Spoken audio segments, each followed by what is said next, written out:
Добрый вечер. Как всегда, по вторникам в эфире Сибайской студии телевидения программа «Крупным планом». Мы вещаем в прямом эфире. Вы можете звонить нам по телефону 514-94 и 514-95. Гость нашей студии сегодня главный архитектор города Мунир Маратович Рахимов. Добрый вечер, Мунир Маратович. Добрый вечер. Мы с вами встречались довольно давно. В прошлом году, последний раз в этой студии, поэтому вопросов накопилось много. Ну и, собственно, с места в карьер перейдем к вопросам. Такой вот вопрос поступил от жителей. Мы предварительно готовились к эфиру. По какому принципу в Сибае нумеруются дома на улицах? Порой в номерах и в дробях дома можно потеряться, и не вижу логики. Ну, нумерация домов, конечно же, у нас идет по проекту застройки того или иного квартала или микрорайона. Поэтому от дробей нам не уйти, потому что в одном квартале могут оказаться дома, которые относятся к разным улицам. Тут только выход один, что на всех домах должны быть аншлаги, номера домов, желательно со всех 4 сторон. Тогда будет уже удобнее ориентироваться. Ну, понятно, что в свое время застраивался там микрорайон Восточный, да, это был край города, и там было куда строиться. Сейчас есть ли внутри города такие места, где можно возводить многоэтажки? Казалось бы, там старые улицы, все уже привыкли к тому, что там вот столько домов. Есть ли такие места в городе? Такие места есть, только в старом районе. Это старые квартала у нас. То есть там, где сейчас идет активное переселение из ветхого жилья? Да, совершенно верно. Мы уже практически в этом году заканчиваем переселение из аварийного и ветхого жилья. И у нас достаточно много освобождается площадок, которые в дальнейшем будут застраиваться. Но не обязательно они будут застраиваться жилыми домами. Это могут быть и офисные помещения, это могут быть и какие-то культурные.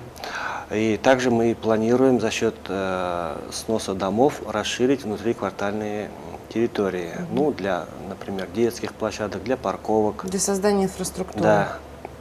Поэтому у нас в этом плане идет работа именно по разработке проектов планировок кварталов. И согласно вот этих проектов идет застройка. Ну, приоткройте небольшую тайну, вот раз вы разрабатываете проекты, где чего нам возможно ожидать. Я не говорю, что уже там утверждено и там будет, но вот где нам чего новенького ждать?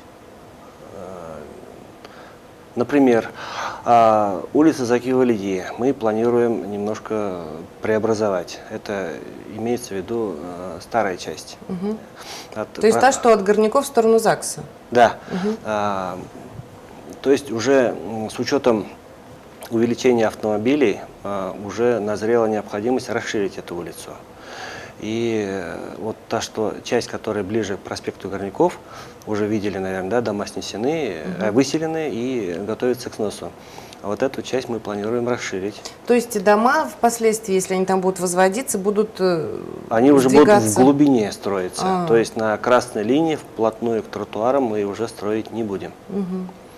И за счет расширения улицы мы планируем добавить полосы для движения и для парковок. Также дальше ЗАГСа в сторону Пионерской улицы тоже планируется расширить улицу и добавить, например, парковочные места для драмтеатра. На сегодняшний день драмтеатр испытывает такие неудобства для своих посетителей отсутствием парковок. Поэтому за счет сноса дома Закиева-Лидии 33 мы планируем организовать этот вопрос. Да. Ну, вот вы опередили меня. У меня был такой вопрос к вам как раз-таки по поводу парковки напротив драмтеатра. Планирую провести публичные слушания. Были уже они или? Публичные слушания прошли 7 апреля. Да, комиссия рассмотрела все предложения. Предложений были достаточно много и от управляющих организаций, и от сетевых организаций, и от жителей тоже. Поэтому, учитывая все вот эти замечания, комиссия... Пересматривает проект? Ну, как сказать, не пересматривает, а дает рекомендации. И после, значит, дает заключение И согласно вот этим рекомендациям уже идет утверждение вот этого проекта. Ну, если проект уже создан, то сейчас все зависит только от финансирования. Да, совершенно верно. А этот вопрос пока открыт, насколько я понимаю. Но этот вопрос у нас решается. В принципе, мы уже... Недалекое будущее. Да, у нас уже есть заявители, которые уже изъявили желание там что-то построить. Поэтому есть у нас уже планы. Хорошо. Я напоминаю нашим телезрителям, что телефон редакции уже активирован, 514-94, 514-95, вы можете задавать свои вопросы. Вот, собственно, они и поступают. Будет ли продолжен снос аварийных домов в будущие 2-3 года? Ну, вы уже практически ответили, да? Практически ответил, но я хочу сказать, что у нас, скажем так, первый этап, но он разделен на 4 этапа.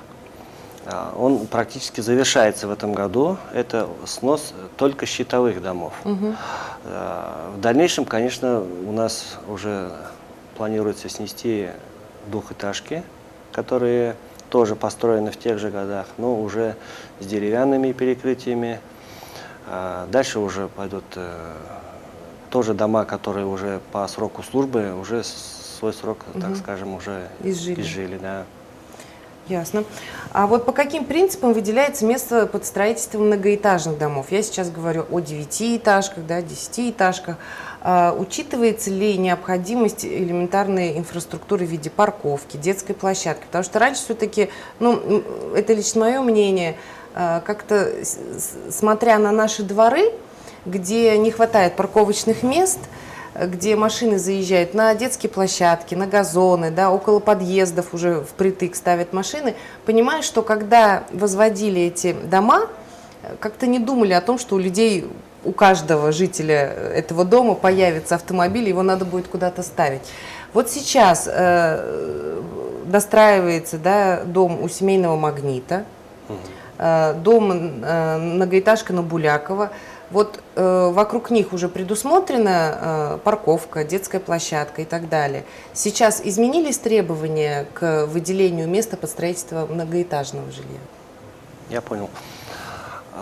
Ну, конечно, время вносит коррективы в требования градостроительного законодательства. С увеличением автомобилей, естественно, требуется больше места для их парковок. Поэтому в любом случае строительство начинается согласно генерального плана. Генеральный план, он утверждается, он проходит экспертизу. Далее застройка каждого пятна, каждого дома или комплекса домов начинается с проекта. Проект обязательно должен пройти государственную экспертизу. Только после этого выдается разрешение строительства.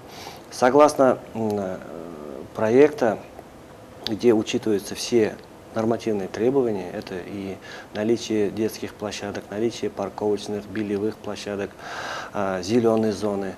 Это, естественно, государственная экспертиза обязательно учитывает. То есть сейчас к проекту предъявляются требования, да, в которых обязательно наличие вот этих вот элементов. Да, и обязательное наличие элементов для доступности маломобильных групп населения. То есть это обязательное условие. Это значит выезд на центральные улицы, да, и передвижение парковочные внутри. места для инвалидов, доступ в подъезды обязательно.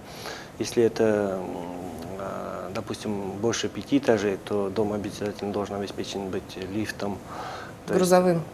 Да, и получается, что доступ уже маломобильных групп тоже там, скажем, должен обязательно быть обеспечен. То есть программа «Доступная среда» внедряется постепенно. Да, это уже обязательное требование любого строительства. Вот такой вопрос, я не знаю, по адресу он или нет, но вы меня сориентируете. По Горняков 34-36. С торца построили двухэтажное здание. Оно не используется, пустует, бесхозное, потеряло внешний вид. Когда его снесут, все равно в нем ничего нет. Это к вам или куда это обращаться с таким вопросом? Ну, этот вопрос, конечно, он очень такой сложный. Мы с ним долго, конечно, боролись. Уже столько судов прошли. Да, объект, он, конечно, как бы должен был быть. Это, если я не ошибаюсь, Было. это здание близкое к пересечению с Кларацеткин улицы, да? Погорняков. Да. Погорняков 36, да, на торце дома. Но, тем не менее, он, конечно, поставлен с отступом, ну, то есть по всем требованиям. Без нарушений. Без нарушений он поставлен. Но то, что у застройщика оказалось тяжелое финансовое положение. У собственника, получается, да? Да, застройщик, собственник, и так получилось, что не он доведен до конца. Не доведен до конца. Поэтому мы пытались, конечно, воздействовать. Там были суды у нас, но тем не менее пока у нас вопрос остается. В рамках закона ничего пока сделать Да. невозможно. Ну, мы, конечно, этот вопрос держим на контроле, пытаемся как-то все равно, в общем-то, воздействовать или помочь Как-то этому. решить, да. Потому что нам самим неприятно, когда в центре города стоит такой незавершенный такой объект. Тем более он получается по красной линии улицы. Совершенно верно, да. Ну что ж, мы продолжим. А вот в прошлый раз вы говорили о том, что в прошлой нашей встрече вы говорили о том, что за территорией Института БГУ будет вырастать новый микрорайон с многоэтажными домами. Не индивидуальное жилищное строительство, а с многоэтажками. Ситуация изменилась?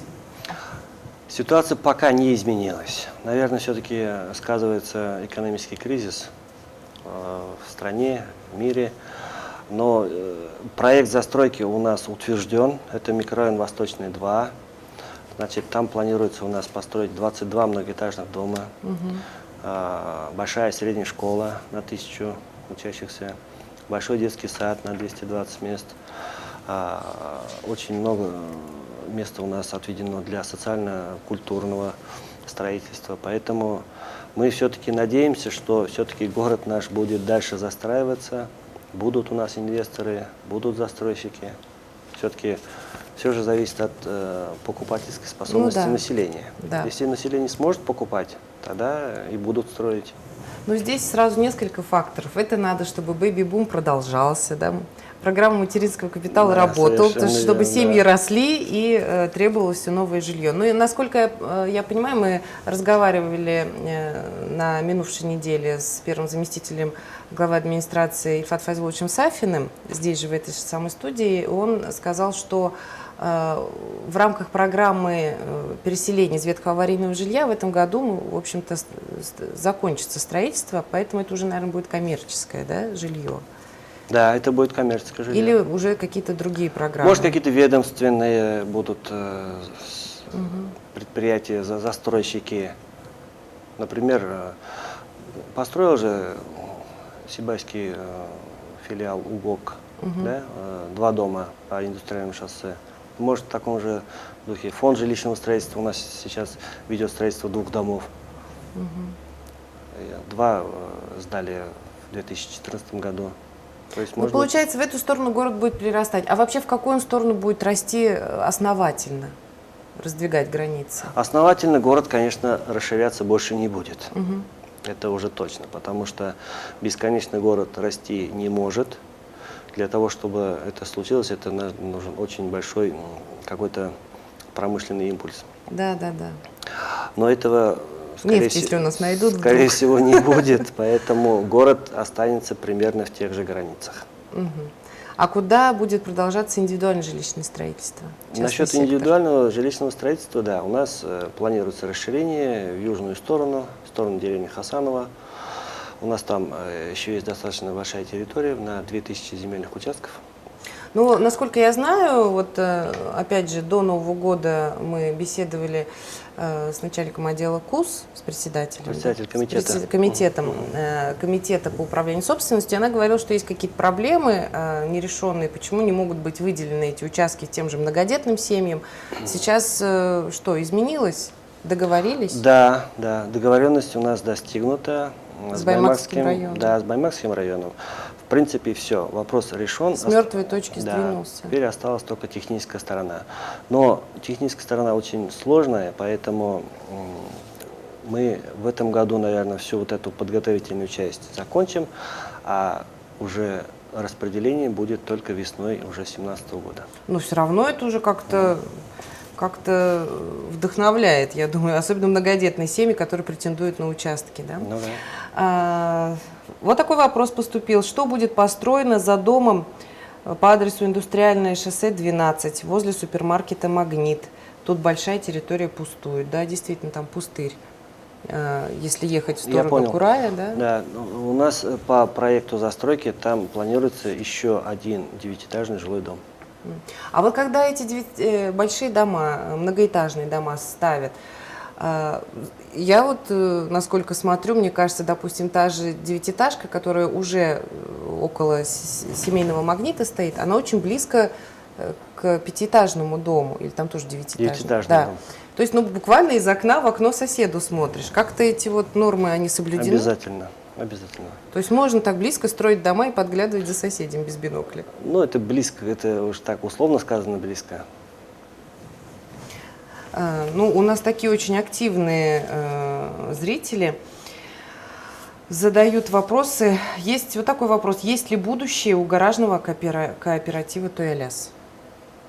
Гаражный кооператив, это тоже к вам? Да, но любые территории, которые в городе у нас используются, это и сады, и гаражи, конечно, и территории уже каких-то уже предприятий, которые не работают, это как бы... Все в ведении отдела архитектуры. Да, да. Все равно мы должны планировать что-то с этими участками делать, с территорией надо все равно осваивать. То, что касается гаражного кооператива «Туэляс», я думаю, что все-таки перспективы есть. Это будет связано, конечно, со строительством микрорайона Восточный 2. Он находится прямо непосредственно по соседству с микрорайоном Восточный 2, который застроится и в будущем, конечно, будет очень востребован. Да, получается, вот жители этих домов будут первыми покупателями этих там в 5 брошенных минутах гаражей. ходьбы будет гараж и там, возможно, погреб там или Ну, что-то получается, еще. это вот знак для владельцев гаражей в этом кооперативе, что пока рано продавать. Оказывается, что вполне возможно, все это вырастет в цене и станет востребованным. Такой вопрос вот от господина Гильманова поступил. Продолжение улицы Кусимова будет? Продолжение улицы Кусимова у нас в плане есть. Мы планируем эту улицу соединить с улицей Булякова, выйти на улицу Булякова, прямо сделать сквозной проезд. Это уже требуется, конечно, с велением времени. И, естественно, у нас пропускная способность наших внутриквартальных дорог совершенно уже не позволяет нынешней вот этой интенсивности транспорта. Поэтому у нас в планах есть. Мы планируем в этом году сделать проект, если уж будет хорошо, мы даже в этом году... Пройдет все утверждения, появится финансирование. Да, мы, может быть, уже в этом году начнем строительство. Ну вот еще такой вопрос. Будут ли сносить сад номер 11? Я думаю, что это связано с тем, что, если не ошибаюсь, поселок Северный, да, приближается к саду номер 11. Что вот по этому вопросу? Это очень сложный вопрос. Потому что садоводческие товарищества, которые сейчас у нас есть, они не предназначены для строительства индивидуального жилищного строительства. Есть в законе, что можно строить, это совершенно другой статус удачных товариществ, а у садовых нет. Там даже строить нельзя. То, что вот построены домики, садовые бани там есть, это, по сути, это незаконно. То есть там должен быть только участок с картошкой, грубо говоря? Можно построить домик, конечно, можно, пожалуйста, но он не должен иметь статус капитального. Вот что. То есть, если то есть он не должен был оформляться в собственность, хотя это у нас, конечно, это были эти... Дачная амнистия, по-моему, позволяла оформлять. Да, законодательство у нас в этом плане немножко дали такие...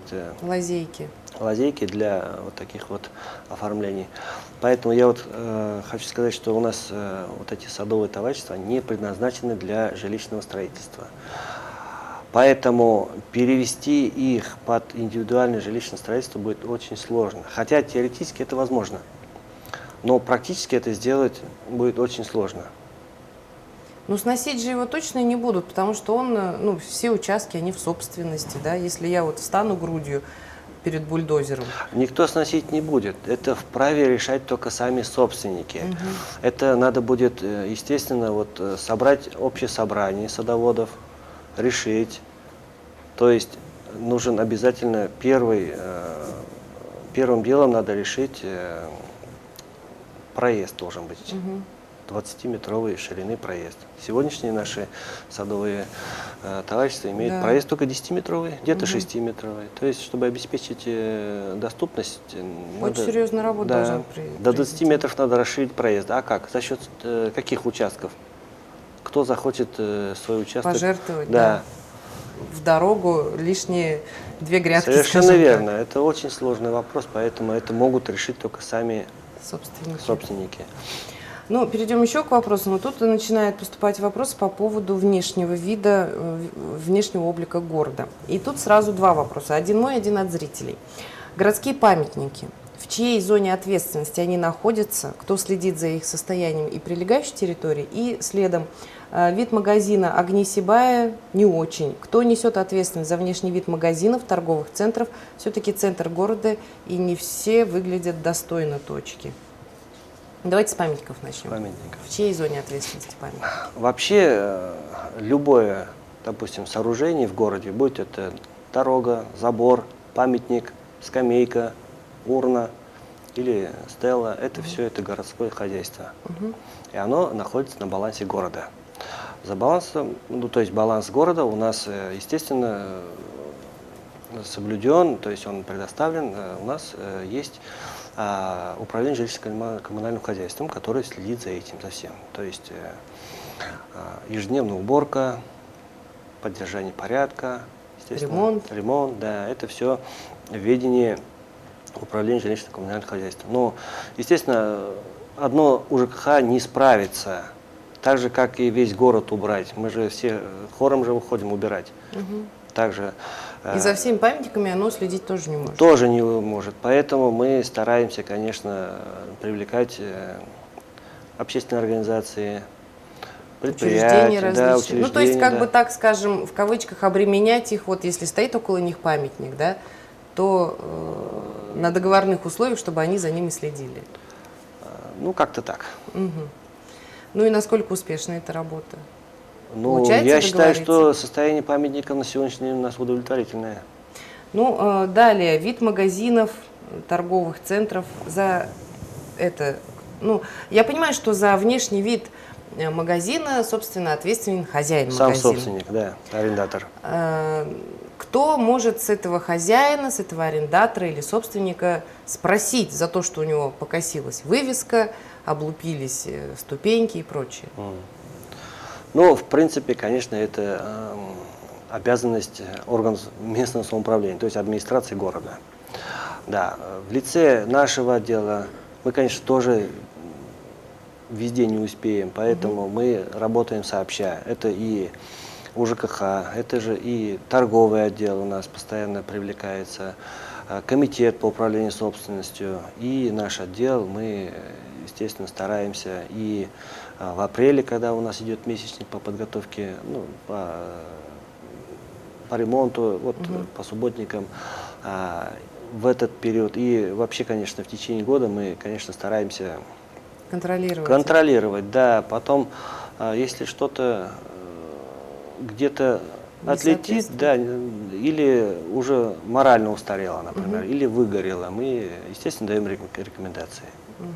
Ну и вообще, как идут собственники? Идут на контакт? Или идут. Денег нет, не буду обновлять вывеску? Нет, так прям конкретно, конечно, у нас никто не отказывался. То есть бывает, что отсрочки там просят, давайте так, или что-то, может, не сразу там современно, а может немножко попроще. То есть мы идем на такие. Ну вот в прошлом году появилось два, если мне не изменяет память, 2 памятника. Один большой, это куница на площади, да? Это символ города. Символ города, да. Как подарок к Дню города, да, он был. И один небольшой, не очень заметный, я не знаю, как это называется, но памятник, не памятник. Это около аптеки Лекаря, если я не ошибаюсь, на проспекте Горняков, вот этот вот доктор. Несчастный, потому что ему уже, я не знаю, по-моему, в 3-й раз голову отрывают какие-то вандалы. Будет ли у нас появляться еще что-то такое вот? Ну, вообще, конечно, строительство памятников, это все-таки, это, ну, надо заметить, это серьезный вопрос. То есть, чтобы построить какой-то памятник, естественно, проходит какое-то согласование, какое-то решение должно быть принято. Это должно быть обязательно обоснование, насколько это востребовано. Поэтому даже такой маленький памятник, он обязательно проходит процедуру. Несколько стадий, да, да, процедуру согласования. Да. Вот если у меня возникла идея, да, вроде как бы я присмотрела место, но любой горожанин может прийти в отдел архитектуры со своей идеей и как-то вот продвинуть ее, чтобы появился памятник. Нет, тут, наверное, все-таки давайте так, разграничим. Памятник – это памятник, а то, что вот вы говорите… Как это называется? Это арт-объект. Арт-объект, все Да. верно, да. Все-таки, наверное, это разные вещи.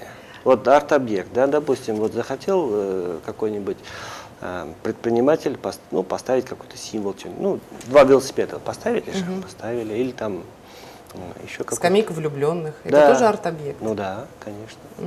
И это любой горожанин может с этой инициативой выступить? Да, конечно. Инициативы мы все принимаем. Но есть же тоже у нас худсовет в городе, потом есть городской совет еще, который потом утверждает, и уже администрация принимает как бы в работу, и тогда уже начинается поиск там, финансирования, там еще что-то, спонсоров. Но сначала, естественно, все это обсуждается. Надобность, актуальность. Да. Актуальность, да. Но в принципе радует то, что любой горожанин может увековечить, оставить свой след в облике города. Может, конечно, может. Но памятник все-таки я не договорил. Мы планируем еще один памятник поставить. Хотя мы его, конечно, планировали до весны поставить, но не получилось. В этом году 30 лет аварии на Чернобыльской АЭС.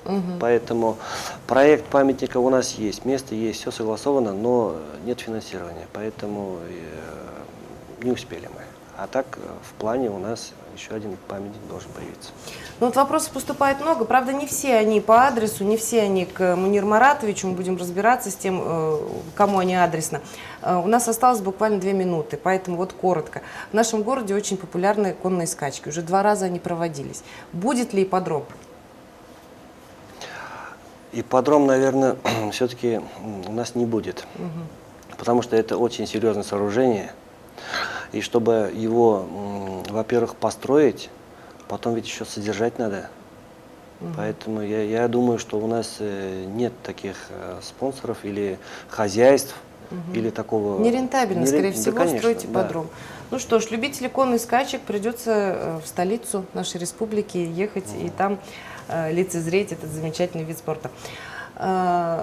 Спасибо большое за то, что пришли к нам. Очень много, как видите, вопросов к вам возникает.